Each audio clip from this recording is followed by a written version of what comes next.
Hello everyone, I'm Professor Xiaodan Gao. Welcome to the General Chemistry class. This session, we are going to cover three parts of this chapter: the ionization energy, electron affinity, and magnetic properties. In discussing metals, we talk about metal atoms losing electrons and thereby altering their electron configuration. But atoms don't inject electrons spontaneously. Electrons are attracted to the positive charge on the nucleus of an atom, and energy is needed to overcome that attraction. The more easily its electrons are lost, the more metallic we consider an atom to be. The ionization energy I is the minimum energy required to remove an electron from a gaseous state, ground state.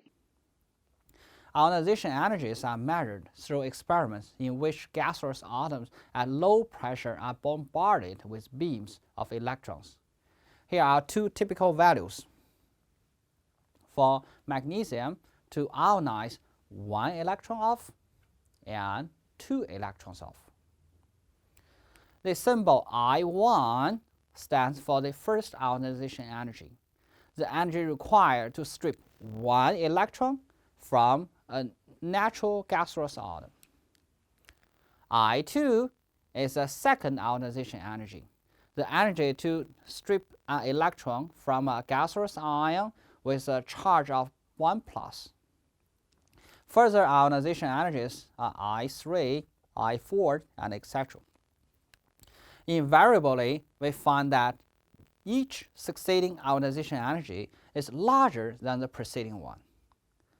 In the case of magnesium, for example, in the second ionization energy, the electron, once freed, has to move away from an ion with a charge of 2+.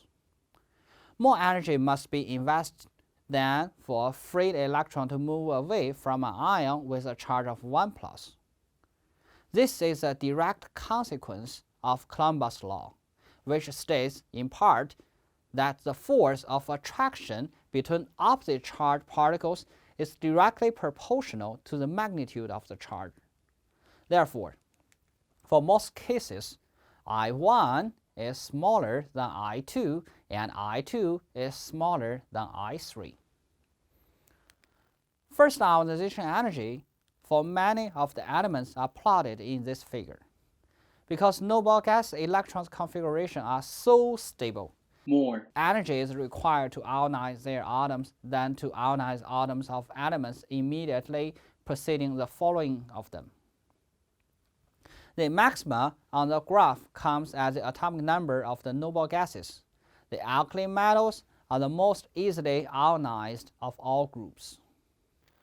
In general, the further an electron is from the nucleus, the more easily it can be extracted, and thereby the ionization energy is lower.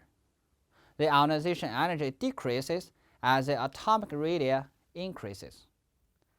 Within the period, the ionization energy increases as the number of the electrons increases in the same shell. Ionization energy concerns the loss of electrons. Electron affinity, EA, is a measure of the energy change that occurs when a gaseous atom gains an electron.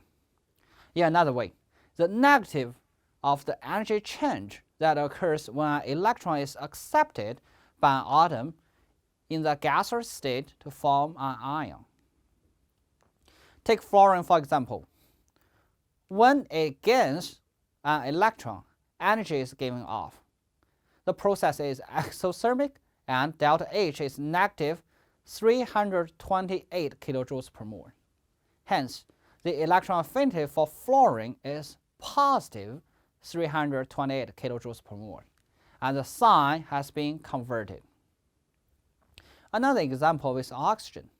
When it gains electrons, the exothermic process gives heat off for 141 kilojoules per mole.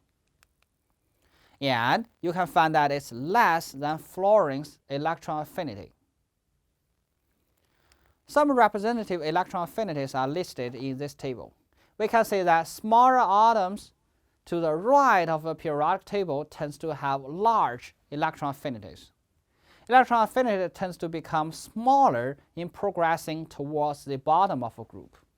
And second period, group members like nitrogen, oxygen, and fluorine don't conform to this trend. It's likely that for these small atoms, the incoming electron encounters strong repulsion from other electrons in the atom and is thereby not as tight bound as we might otherwise expect it. Another property related to the electron configuration of atoms and ions is their behavior in a magnetic field. A spinning electron is an electric charge in motion. It induces a magnetic field. In a diamagnetic atom or ion, all electrons are paired, and the individual magnetic effects cancelled out. A diamagnetic species is unaffected by a magnetic field. A paramagnetic atom or ion has unpaired electrons, and the individual magnetic effects don't cancel out.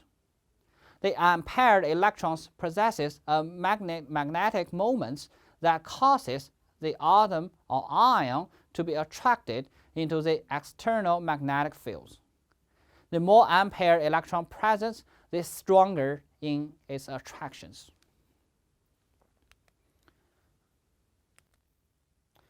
Manganese has paramagnetism corresponding to 5 unpaired electrons, which is consistent with the electron configuration. When a manganese atom loses 2 electrons, it becomes the iron manganese 2+.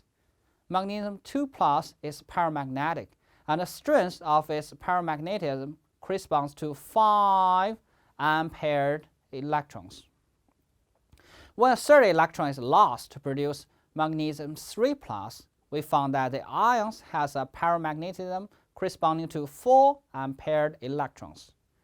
The third electron lost is one of the unpaired electrons in the 3d orbitals.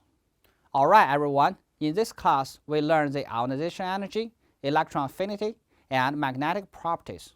I hope you have enjoyed the class, and I'll see you next time.